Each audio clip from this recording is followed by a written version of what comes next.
Salam dostlar, mən Onur Rəsulov. Bu videoda biz Smart Money konseptinin problemləri haqqında danışacağıq. Hal-hazırda Instagramda, TikTokda, YouTube'da ümumiyyətlə minlərlə bu haqda videolar var və hər kəs belə deyək, texnik analizdən danışarkən ilk onu deyir ki, mən Smart Money konseptindən istifadə edirəm. İndi baxaq görək həqiqətən Smart Money konsepti işləyirmi, yoxsa bu sadəcə bir illüziyadan ibarətdir? Bu videonun sonuna qədər izləyin, görəcəksiniz. İlk olaraq dostlar, Smart Money konseptinin mahiyyəti ondan ibarətdir ki, deməli burada anlayışlar var. Deyək ki, order blokları tapmağa çalışırlar və həmin order bloklardan əməliyyat açmaq və ona uyğun da belə deyək, bazarı izləmək üçün belə deyək bu trading view olan xüsusi Smart Money konseptindən istifadə edirlər. Mahiyyəti nədən ibarətdir? Tutaq ki, diqqət etirsəniz, burada bir bullish, yəni alış yönümlü order blok yaranıb bu qiymətin bu hissədən qayıtmasından və qiymət faktiki olaraq biz baxırıq ki, nə gözəl bu indikator işləyir. Baxın, burada alış açsaydıq, qiymət bura qədər gəlir. İkinci bir alışı buradan açsaydıq, yenə qiymət yüksəlib. Baxırsınız ki, mükəmməl şəkildə işləyir. Amma birinci problem odur ki, bu indikator istifadə edirsinizsə, bu indikatorun kodunda look back period var. Bu nə edir? Repainting edir. Repainting nə deməkdir dostlar? Tutaq ki, siz burada alış açmısınız, deyilmi? Bullish, belə deyək də, alış yönümlü opening order blok var burada. Amma bu şam qayıdıb bu hissəni aşağı qıran kimi bu rəng yoxa çıxır. Yəni bu alış gördüyümüz belə deyək bu siqnal yoxa çıxır. Və ya da tam əksinə burada da eyni qaydada. İndi bu şam buradan qayıdıb, bu qayıtma şamından sonra bu xətt belə deyək bu mavi rəngli blok burada formalaşıb.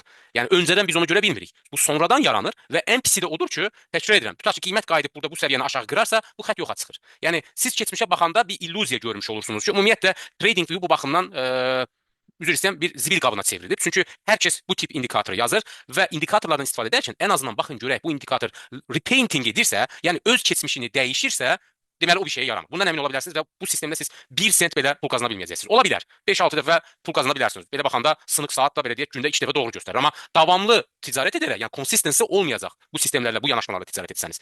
Təkrar edirəm, keçmişə baxanda deyirsiniz ki, vəssalam da mən sərvətin qapısını tapmışam. Bu saat buradan alsaydım, burada qazanacaqdım. Buradan alsam burada çıxacaqdım və s. Amma elə deyil. Bazar dəyişən kimi bu xəttlər də yoxa çıxır. İndi burada smart money-nin təməl mahiyyəti nədir əslində? Smart money konsepti odur ki, güya ki bu institutional investorlar belə deyək, onların əsas hədəfi likvidlik axtarırlar. Bu doğrudur və retail traderların stop losslarını hunt eləmək istəyirlər. Yəni stop losslarını vurmaq istəyirlər. Əziz dostlar, bu danışılan ən böyük yalanlardan birisidir bu maliyyə bazarında. Niyə görə? Çox bəsit bir şey göstərəcəm mən sizə. Ümumiyyətlə forex bazarının günlük dövriyyəsi 2025 datalarına əsasən 9.7 ya 9.5 trilyon dollar olub, okay?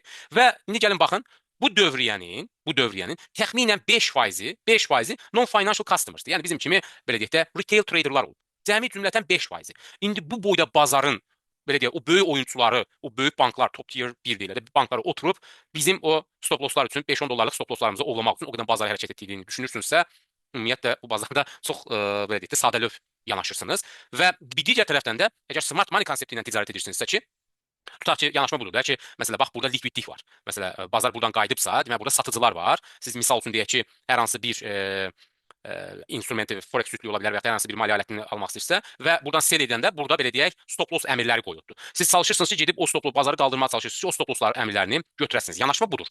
Amma burada önəmli bir problem var dostlar. Bazara baxan, sanki siz belə bir düşüncə yaranır ki, sanki qarşı tərəfdə oturan bir nəfərdir.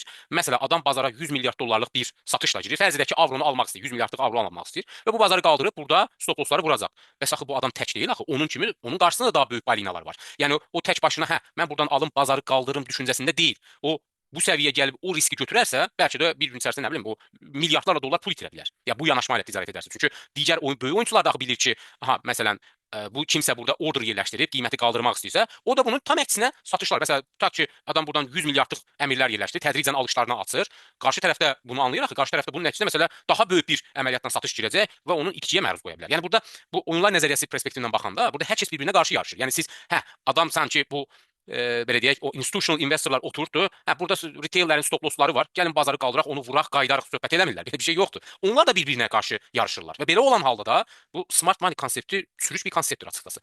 Ən böyük problemlərdən birisi, təkrar edirəm, onun repainting etməsi, keçmişə baxıb rənglərinin dəyişməsi, bu bir. İkinci tərəfdən zaman diliminə görə dəyişməsi. Yəni məsələn 15 dəqiqədə baxırsınız ki, burada bullish biasdir, yəni alış var.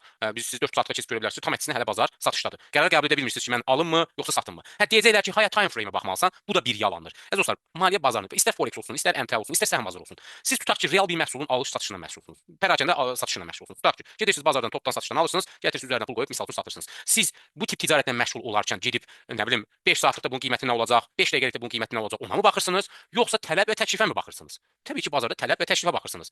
Yəni şamın quyruğu belə oldu, nə bilim burada pin bar yarandı və yaxud da ki, burada institutional investorlar daxil oldu, burada likvidlik var yanaşmasına baxmırsınız. Qiymətə baxırsınız və bu qiymətdən ala bilərəm, bu qiymətdən sata bilərəm. Bunun əsasında qərar verirsiniz. Və bu qiyməti də nəyə əsasən, o gözlənti də nəyə əsasən, siz ya dünənin, ya bir həftənin qiymətinə əsasən baxırsınız. Dünən məsələ filan qiymətdən aldım. 1 ton məsələ filan fərz edək ki, meyvəni almışdıq, 1 ton meyvə almışdıq və həmin meyvəni məsəl üçün üzərinə 20 qəpik qoyduq və məsələn 1 ton meyvəni bu qiymətdən sata bildik. Çox yaxşı getdi. Yenə siz gedəndə həmin qiyməti, yəni dünənki qiyməti və ya uzağı bir həftənin qiymətini nəzərə alırsınız ki, keçən həftə bu qiymətdən almışdım. Məsələn 1 ton almışdım və ya 5 ton almışdım. Bu qiymətdə sata bildim. Yenə də bu qiymətdən alım, bu həcmdə alım, sata bilərəm düşüncəsinə yanaşırsınız. Yoxsa nə bilim Şam burada order block yarandı, brick of structure yarandı. Bir də bu konseptin baxın ən illüziya yaradan problem odur ki, məsələn onu öyrədənlər belə çox cazib terminlərdən istifadə edirlər. Burada brick of structure var. Nə bilim, burada change of character var. Change of character nə deməkdir? Ya brick of structure deməkdir ki, tutaq ki, bazar gəldi bir zirvəni qırdısa, məsələn burada bir zirvəni qırdısa, deyir ki, bazar gedəcək, həmin istiqamətdə gedəcək. Burada tam əksinə dikkat edin. Burada BOC var, brick of structure var. Qiymət buradakı zirvəni qırıb normalda getməli idi. Tam əksinə getməyib, aşağı vurub qiymət. Sonra bir daha belə deyək, pullback edib gedib.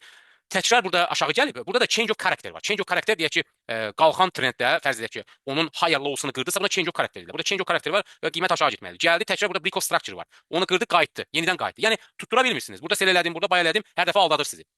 Və digər önəmli bir faktor dostlar, biz tutaq ki, məsələn, mən buradan alış açmışam. Bazarın hara qədər gedəcəyini öngörə bilmirəmsə, hara stop loss qoyacağımı bilmirəmsə, təkrar edirəm, biz bir mənada belə deyək də, elə bəxt bet etmiş oluruq.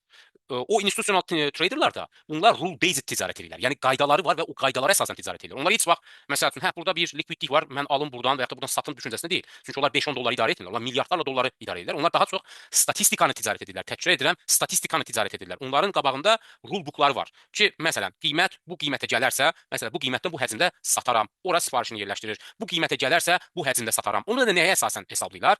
Onlar ilk öncə bazarın günlük, həftəlik balansını hesablayırlar ki, məsələn, dünənlərim bazarda nə qədər alıcı olub, nə qədər satıcı olub, nə qədər orderlar daxil olub bazara. Və ona əsasən ilk öncə balans qiyməti hesablayırlar. Balans qiyməti tapandan sonra, buna equilibrium da deyirlər, belə deyək iqtisadiyyatda. Yəni balansı tapandan sonra ki, balansda olarkən bazarda heç kim pul qazana bilmir. Yəni alıcı və satıcı üçün balans qiyməti. Sonra bazarda o balansdan kənarlaşma olur. Bu kənarlaşmada təməl səbəbi nə olur? Bunun arkasında bir fundamental faktor dayanır. Misal, tutaq ki, Apple şirkəti Yaponiyada məsələ 100 milyard dollarlıq, 100 milyard yenalıq fərz edək ki, telefon satıb. Bu adam görür ki, məsələ Yaponiyada bir, nə bilim, populist hökumət hakimiyyətə gəlir, o vergi güzəşdirmək istəyir və düşünür ki, yenə ucuzlaşacaq. Nə edir? Öz deyək ki, bankına zəng edir, deyir ki, məsələn, mənim hesabımda olan 100 milyardlıq və ya X milyardlıq yenanı sat, qarşılığında dollar al. Bu sifarişi alır, o bank o sifarişi alır və o sifariş verilərkən müəyyən bir range-də verilir ki, məsələn, bu qiymətdən al. Və başlayır onu icra etməyə. İcra edir, bir anda məsələ bazar o ekvilibriumdan, o balansdan çıxır. Balansdan çıxır və digər treyderlər də baxır ki, aha, balansdan nə qədər uzaqlaşıb bazar. Və bunu da statistik analizlə hesablayırlar ki, məsələ bu gün ərzində və bu həftə ərzində bazar balansdan nə qədər uzaqlaşa bilər. Bu iqtisadiyyat və fizikanın econofizics deyə bir belə deyək, ikisinin birləşdiyi bir sahə var. Bu elmi olaraq da isbat olunub. Xüsusilə Yaponiyanın səhm bazarında bununla bağlı təxminən 10-15 illik bir datanı araşdırıblar və burada econofizics deyə bir dediyim kimi, hətta o məqaləni də paylaşıram mən. O məqalədə yazırdı ki, ümumiyyətlə analiz edib görürlər ki, bazar nəyə bənzəyir? Bu oxu yayı belə deyək də, yayı dartıb oxu atmağa bənzəyir. Tutaq ki, yay dartılır, bir limiti var o dartırmanın və oxu atırsınız. Ox müəyyən qədər gedəndən sonra onun enerjisi tükənir. Və o enerji tükənəndə artıq bilirlər ki, bazarın artıq gücü bitdi. O hissədən artıq ya satıcılar girir, ya alıcılar daxil olur. Yəni bazarda əslində o fiziki qanunluğa bənzər bir qanunluq burada da işləyir. Bu baxımdan o institutional traderlar, quant fondlar o hesablamanı, o analizi apararkən buna bənzər analizlər aparırlar. Yəni ən azından orada sabit bir qanunluq, statistik bir qanunluq tapmağa çalışırlar. Yoxsa belə dinamik olaraq məsələn 5 dəqiqədə gördük ki, burada alışdır. Hə, 15 dəqiqə bu səviyyə qırıldı, dərhal satışa keçdi. Bəs bu adamlar dediyim kimi, yəni milyardlarla dollarlıq orderlar yerləşdirirlər. Siz düşünürsünüz ki, adam elə qumar oynayacaq. Burada nə bilim liquidity pool var. Gəlin bunu qaldıraq bura, sonra aşağı düşərik tipli yanaşmalarla, bəs yanaşmalarla ticarət olmaz. Siz bazarda əgər uğurlu olmazsa təkrar edirəm, ən azından backtest edə biləcəyiniz bazarda qanuni uyğunluqlar tapmalısınız. Statistik qanuni uyğunluqlar. Misal baxırsınız ki, 5 illik data və ya nə bilim 3 illik, ən azından 2 illik dataya baxırsınız ki, qiymət bir səviyyə gələndən sonra oradan qayıdır. Nə bilim, bu səviyyə yüksələndən sonra oradan aşağı enir və ya bu səviyyə bahalaşandan sonra və ya ucuzlaşandan sonra bu səviyyədən yuxarı qalxır. Bunu test edirsiniz və həmin o statistik qanun yolunu tapandan sonra ona əsasən ticarət edirsiniz və bu şəkildə uğurlu ola bilərsiniz. Və sonda bir şey də deyim, bazarda alış və satışın nə vaxt yaranacağı bu gördüyünüz nə bilim pinbarlar və yaxud da ki brick of structure və yaxud da ki şamların qayıdışları da dip və ya təpə və ya dip xəttlərinə görə olmur. Bunu unutmayın.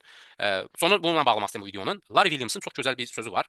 Onun Long Term Secrets to Short Term kitabında, Success kitabında belə bir şey deyirdi. Deyirdi ki, və gələcəm bu adam əfsanəvi trader. Yəni hər hansı bir YouTuber, technical analisis kitabı yazan falan yox. Real əfsanəvi trader, özünü isbat etmiş bir adam, 10 min dollar, 1 milyon dollar edib. Və onun bir sözü var idi ki, bazarda qiymətlər ona görə enmir ki, bazara satıcılar daxil olur. Alıcıların işi bitib deyə bazarda satışlar başlayır. Və tam əksinə də bazarda alıcılar daxil olmur deyə bazar yüksəlir. Tam əksinə o bazarda satıcıların işi bitir deyə bazara alıcılar daxil olur. Bu perspektivdən yanaşmaq lazımdır ki, qiymət Məsələn, tutaq ki, bir tərəfdə qiyməti qaldırmaq istəyirlər. Okay, yüksəldi.